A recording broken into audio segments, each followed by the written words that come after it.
एक high profile case की investigation के दौरान नोटिस किया गया कि साउथ कोरिया के पोर्ट से एक कंटेनर शिप रशिया के नकोटका पोर्ट के लिए रवाना होती है, लेकिन बीच रास्ते में ही ये शिप रडार से गायब हो जाती है। अगर आप ये समझ रहे हैं कि ये शिप किसी हादसे का शिकार हुई है, तो ऐसा हरगिज नहीं है। ये एक हाई लेवल स्मगलिंग का केस है और इस शिप को जानबूझकर रडार से गायब करवाया गया था। ज़ेम टीवी की वीडियोस में एक बार फिर से खुशामदीद। नाजरीन, ये बात तो हम सबको मालूम है कि अमेरिका समेत कई ममालिक ने नॉर्थ कोरिया पर सैंक्शंस लगा रखी है, यानी दुनिया की ज्यादातर कंट्रीज नॉर्थ कोरिया से किसी किस्म की भी ट्रेड नहीं कर सकती। ऐसा माना जाता है कि नॉर्थ कोरिया पर ये सैंक्शंस न्यूक्लियर वेपन प्रोग्राम की वजह से लगाई गई हैं, लेकिन असल में ये नॉर्थ कोरियन डिक्टेटर का सख्त बिहेवियर ही है जो इन सैंक्शंस की असल वजह बना है। Kim Jong Un north Korean president हैं, लेकिन ये अपनी जिंदगी बादशाहों की तरह गुजारते हैं। स्विस वॉचेस से लेकर प्राइवेट यॉट्स तक ऐसी कोई चीज नहीं है जो इनके पास ना हो। किम जोंग को वो तमाम लग्जरीज पसंद हैं जिनको वो यूएन की तरफ से लगाई गई सैंक्शंस की वजह से किसी भी कंट्री से इंपोर्ट नहीं कर सकते, लेकिन फिर भी नॉर्थ कोरियन डिक्टेटर के पास black Rolls Royce, Maybach S62 और मेबैक S600 पुलमैन गार्ड जैसी गाड़ियां मौजूद हैं। ये सब कोई मामूली लग्जरी कार्स नहीं है। इनमें बुलेट और बॉम्ब प्रूफिंग के साथ साथ वो तमाम फैसिलिटीज मौजूद हैं जो कि किसी प्रेसिडेंट की गाड़ी में होनी चाहिए। लेकिन सवाल ये है कि यूनाइटेड नेशंस की सैंक्शंस के बावजूद नॉर्थ कोरिया ये तमाम लग्जरी आइटम्स कैसे इंपोर्ट करता है, और वो कौन सी कंपनीज हैं जो कि एक सैंक्शन कंट्री को गाड़ी सेल करने की हिम्मत करती हैं। यूएन एक्सपर्ट्स और इन्वेस्टिगेटिव एजेंसी C4ADS की एक रिपोर्ट में बताया गया है कि नॉर्थ कोरिया बहुत ही ताकतवर स्मगलिंग नेटवर्क्स का इस्तेमाल करता है। अगर बात की जाए मर्सिडीज मेबैक की, तो ये जर्मनी में मैन्युफैक्चर होती है। जब कंपनी से पूछा गया कि उन्होंने सैंक्शंस के बावजूद नॉर्थ कोरिया में गाड़ी क्यों सेल की, तो उनका कहना था कि उनके पास इन गाड़ियों का कोई रिकॉर्ड ही नहीं है। मर्सिडीज के मैनेजर्स खुद परेशान थे कि उनकी top of the line luxury गाड़ियां नॉर्थ कोरिया पहुंची तो आखिर कैसे। इस मिस्ट्री के बॉटम तक जाने के लिए कई सालों तक इन्वेस्टिगेशन चलती रही। फिर आखिरकार एक दिन ये भांडा फूट ही गया। आइए देखते हैं मर्सिडीज मेबैक को यूरोप से नॉर्थ कोरिया कैसे स्मगल किया गया। गाड़ियों का सफर नीदरलैंड्स के रॉटरडैम से शुरू हुआ। रिकॉर्ड्स में देखा गया कि दोनों गाड़ियां अलग अलग सील्ड कंटेनर्स में बंद होकर पोर्ट पे आई थी। 20 जून 2018 को ये दोनों कंटेनर्स एक कार्गो शिप में लोड होकर रवाना किए गए। ये चाइना की कोस्टका शिपिंग कॉरपोरेशन की कार्गो शिप थी जो 41 डेज का सफर तय करके 31 जुलाई को चाइना के डालियन पोर्ट पे पहुंची। इन सील्ड कंटेनर्स को पोर्ट पे उतार लिया गया, जहां वो कुछ अरसे तक पड़े रहे।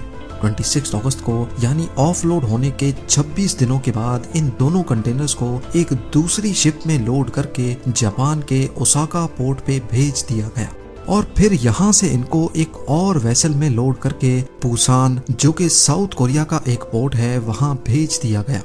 यहाँ तक सब कुछ क्लियर था और इसमें कुछ भी गड़बड़ नहीं थी, लेकिन इसके बाद मामला गड़बड़ होता गया। साउथ कोरिया से इन कंटेनर्स को एक और शिप में लोड किया गया जिसका नाम था DN5505।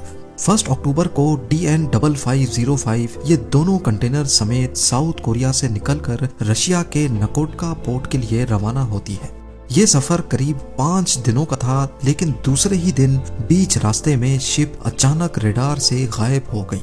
रिकॉर्ड में देखा गया कि 18 दिनों के बाद DN5505 दोबारा से रडार पे शो होती है, लेकिन अब वो रशिया से वापस साउथ कोरिया आ रही थी। इस बार इसमें कंटेनर्स नहीं बल्कि 2500 टन कोयला लोड हो रखा था। वो कंटेनर्स कहाँ गए और आखिर जब ये शिप गायब हो गई थी तो उसके बीच में इसके साथ क्या कुछ हुआ। शिप ऑफिशियल्स ने साउथ कोरिया के कस्टम रिकॉर्ड में लिखवाया था कि वो रशिया में कंटेनर्स अनलोड करके वहां से कोयला लेके आए हैं, लेकिन रशियन पोर्ट पे DN5505 की कोई एंट्री ही मौजूद नहीं थी, यानी रशियन पोर्ट के हिसाब से ये शिप वहां गई ही नहीं। इन्वेस्टिगेटर्स को मालूम पड़ गया कि यहाँ दाल में कुछ काला जरूर है। DN5505 का ओरिजिनल नाम जियांग जिन था, जिसको एक हांगकांग बेस्ड कंपनी ओन करती थी। लेकिन जब ये कंटेनर्स रॉटरडैम से चाइना के रास्ते में थे, एन उस वक्त इस वेसल की ownership do Yong shipping company limited को ट्रांसफर कर दी गई, जिन्होंने इसको DN5505 का नाम दे दिया। इन्वेस्टिगेशन से मालूम पड़ा कि डू योंग शिपिंग का मालिक एक रशियन बेस्ड बिजनेसमैन है। ये कंपनी मार्शल आइलैंड्स में रजिस्टर की गई थी, लेकिन ये वेस्ट अफ्रीकन कंट्री टोगो के फ्लैग के साथ देखी गई। असल में इस सारी स्टोरी को जानबूझकर कंफ्यूजिंग बनाया गया था, ताकि इन्वेस्टिगेटर्स कभी इस केस के बॉटम तक ना जा पाए। लेकिन खुशकिस्मती थी कि इन्वेस्टिगेशन टीम को एक और सुराग मिल ही गया। DN5505 को जिस दिन रशिया पहुंचना था, उसके 3 दिनों के बाद 7 अक्टूबर को 3 इल्यूजन 76 एयरक्राफ्ट्स ने नॉर्थ कोरिया से रशिया के शहर व्लादिवोस्टॉक में लैंड किया। और ये जहाज नॉर्थ कोरियन मिलिट्री सिर्फ तब इस्तेमाल करती है जब उनको हैवी कार्गो ट्रांसपोर्ट करना हो। इन जहाजों में रशिया से क्या लोड होकर गया, इसका रिकॉर्ड भी किसी के पास नहीं था। एक और कोइंसिडेंस ये था कि जिस रशियन बिजनेसमैन ने DN5505 की शिपिंग कंपनी को अचानक से खरीद लिया था, वो भी व्लादिवोस्टॉक का ही रहने वाला था। तो अब सब कुछ क्लियर होने लगा कि ये मर्सिडीज मेबैक पूरी दुनिया घूमकर असल में रशिया से ही नॉर्थ कोरिया गई थी, लेकिन ऑब्वियसली इसका कोई प्रूफ नहीं है। अब ये तो रही सिर्फ गाड़ियों की स्मगलिंग। अपनी रिक्वायरमेंट्स पूरी करने के लिए नॉर्थ कोरिया ऑयल की स्मगलिंग भी ऐसे तरीके से करता है जिसकी कानों कान किसी को भी खबर नहीं पड़ती। पर एक इन्वेस्टिगेशन में प्रूफ्स के साथ ये स्मगलिंग क्रैक कर दी गई।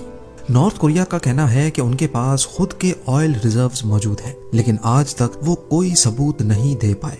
दुनिया को यही लगता है कि नॉर्थ कोरिया झूठ का सहारा लेता है और ऑयल भी स्मगल ही करता है। यूनाइटेड नेशंस और न्यूयॉर्क टाइम्स की एक इन्वेस्टिगेटिव रिपोर्ट में बताया गया है कि डायमंड 8 नामी एक शिप ने कई बार नॉर्थ कोरिया विजिट किया और उसके ऑपरेशंस में बहुत गड़बड़ देखी गई। इस डायमंड 8 वेसल पे जब सैटेलाइट के जरिए नजर रखी गई तो ये 2 अलग अलग शिप से बीच समंदर में ही ऑयल लेती देखी गई।